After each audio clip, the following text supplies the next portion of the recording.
કેમ છો બાળકો? મજામાં ને?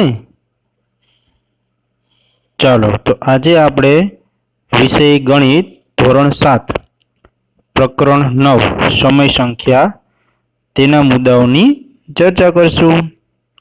સૌપ્રથમ પહેલો મુદ્દો ચાલો યાદ કરીએ. એટલે કે તેમાં તમે અગાઉના ધોરણમાં પણ સંખ્યાઓનું જ્ઞાન વિશે સમજ મેળવી ચૂક્યા છો. છતાં પણ આપણે બીજી વાર સંખ્યાઓને સમજ મેળવીશું. બીજો મુદ્દો છે સમય સંખ્યાઓ અને તેનું સંખ્યા રેખા પર નિરૂપણ. તો ચાલો આપણે એક પછી એક મુદ્દા સમજીએ. સ્ક્રીન પર જુઓ. સૌથી પહેલા આવે છે પ્રાકૃતિક સંખ્યાઓ. તો પ્રાકૃતિક સંખ્યા કોને કહેશું? તો જુઓ જે સ્ક્રીન ઉપર પ્રાકૃતિક સંખ્યા એટલે 1 થી શરૂ થતી સંખ્યાઓ અનંત સુધી હોય છે તેને પ્રાકૃતિક સંખ્યા કહેવાય છે. દાખલા તરીકે 1, 2, 3, 4, 5, 6, 7 એમ કરતા કરતા અનંત. અનંત એટલે કે જેને કોઈ અંત જ નથી, જેનો કોઈ છેડો જ નથી. એ બધી સંખ્યાઓને કેવી કહેશું આપણે? પ્રાકૃતિક સંખ્યા. હવે પ્રાકૃતિક સંખ્યા છે તેમાં સૌથી નાની સંખ્યા કઈ છે? તો જો બીજો મુદ્દો લખેલો છે પ્રાકૃતિક સંખ્યામાં સૌથી નાની સંખ્યા 1 છે. જો સ્ક્રીન ઉપર મેં દર્શાવેલું છે. ખ્યાલ આવ્યો ને? હા, અને અગાઉ વાત કરી એમ પણ પ્રાકૃતિક સંખ્યા કેવી છે? અનંત છે, અસંખ્ય છે.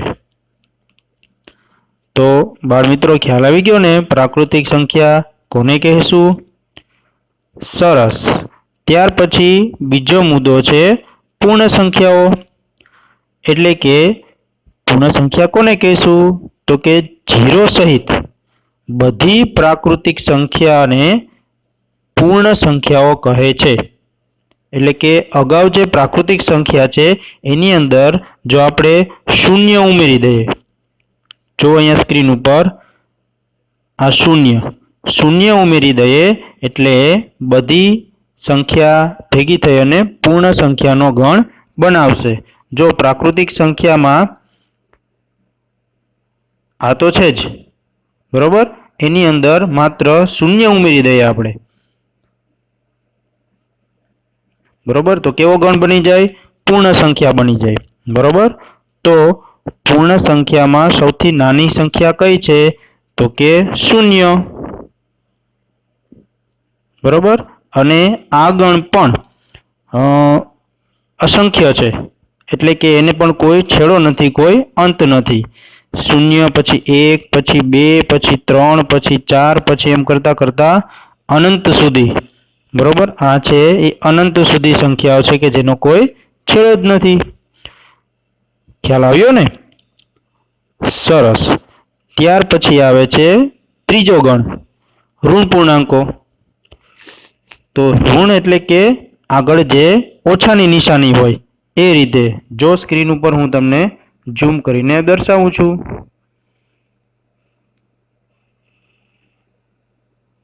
આ સંખ્યા કે 1 ની આગળ માઇનસની નિશાની છે એટલે કે ઋણની નિશાની છે.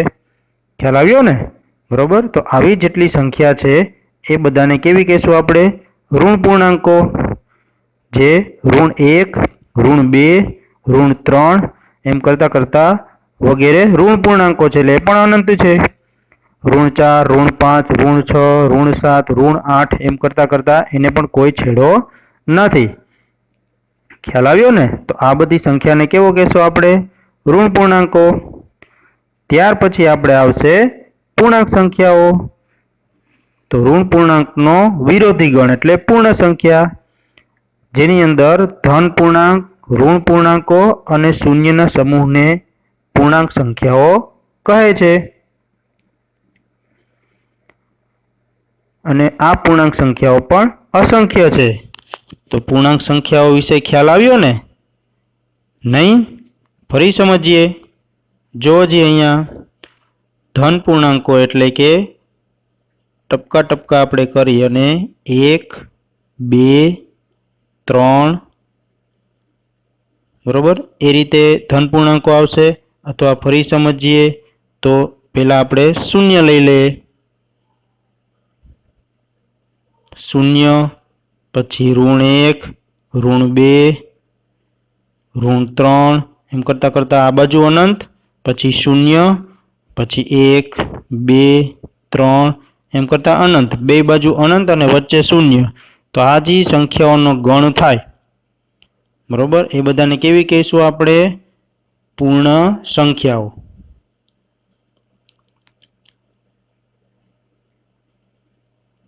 પૂર્ણાંક સંખ્યાઓ ત્યાર પછી અપૂર્ણાંક સંખ્યાઓ એટલે કે અંશ અને છેદવાળી જે તમે અહીંયા જોઈ શકો છો કે 1/2 2/5 3/7 4/8 7/1 વગેરે ધન અપૂર્ણાંકો છે બરોબર 1/2 ને 1/2 કહી શકાય 2/5 ને 2 પંચમાંશ કહી શકાય 3/7 ને 3 શતાંશ કહી શકાય 4/8 ને 4 અષ્ટાંશ કહી શકાય અને 7/1 ને 7 એકાંશ કહી શકાય છે એવી જ રીતે ઋણ અપૂર્ણાંકો પણ હોય છે જો જે સ્ક્રીન ઉપર જો આ હું વર્તુળ કરું છું એ બધી ઋણ અપૂર્ણાંકો છે એટલે કે આગળ ઋણની નિશાની છે કૌંસની અંદર ઋણ 1/5 જેને આપણે ઋણ 1 પંચમાંશ કહીશું કૌંસની અંદર ઋણ 3/5 એટલે કે ઋણ 3 પંચમાંશ કહીશું આવી રીતે બધી સંખ્યાઓને ઋણ અપૂર્ણાંકો કહીએ છીએ હવે જે અપૂર્ણાંકો છે એમાં ઉપરની બાજુ છે એને આપણે અંશ કહીશું જો જે સ્ક્રીન ઉપર આમાં 1/2 1 છે એ અંશ છે અને 2 છે એને શું કહીશું આપણે છેદ કહીશું ખ્યાલ આવ્યો ને સરસ તો ત્યાર પછીનો આપણે આગળ મુદ્દો જોઈએ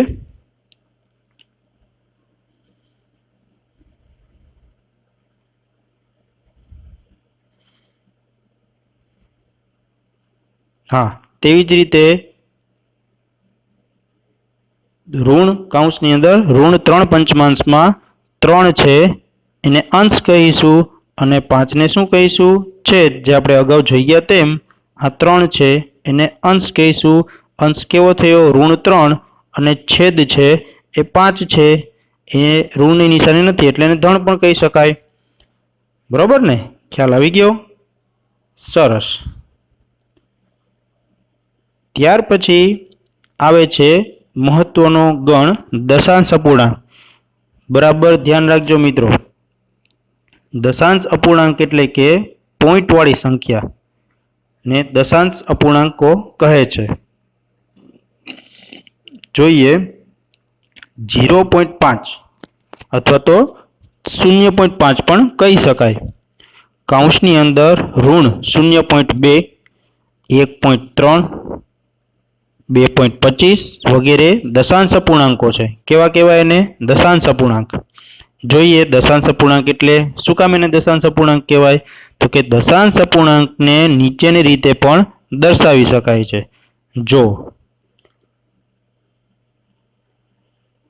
હવે 0.5 જો તમે કેલ્ક્યુલેટરમાં 5/10 કરશો એટલે જવાબ છે એ 0.5 આવશે એટલે કે એમ કેમ ખ્યાલ આવે કે 0.5 એટલે 5/10 1.3 એટલે 13/10 2.25 એટલે 225/100 અને ઋણ 0.2 એટલે કે માઇનસ અથવા તો ઋણ 2/10 તો જુઓ વિદ્યાર્થીઓ સ્ક્રીન ઉપર ધ્યાન આપજો 0.5 છે એની અંદર પોઈન્ટ પછી કેટલી સંખ્યા છે તો કે 1 બરોબર તો 5/1 મીંડાવાળી સંખ્યા 1 મીંડાવાળી સંખ્યા એટલે કેટલી થાય 10 ખ્યાલ આવ્યો એવી જ રીતે જો 1.3 માં પણ એક સંખ્યા છે બરોબર તો 13/1 મીંડાવાળી સંખ્યા એટલે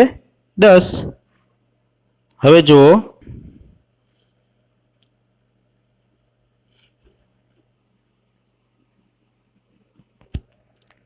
2.25 ની અંદર 2 પછી પોઈન્ટ આવે છે અને પોઈન્ટ પછી કેટલી સંખ્યા છે? 2 સંખ્યા. એટલે કે પોઈન્ટ પછી 2 સંખ્યા છે તો 225 ના છેદમાં 2 મીંડાવાળી સંખ્યા કેટલી આવશે? જુઓ વિદ્યાર્થી, ફરીથી સમજીએ.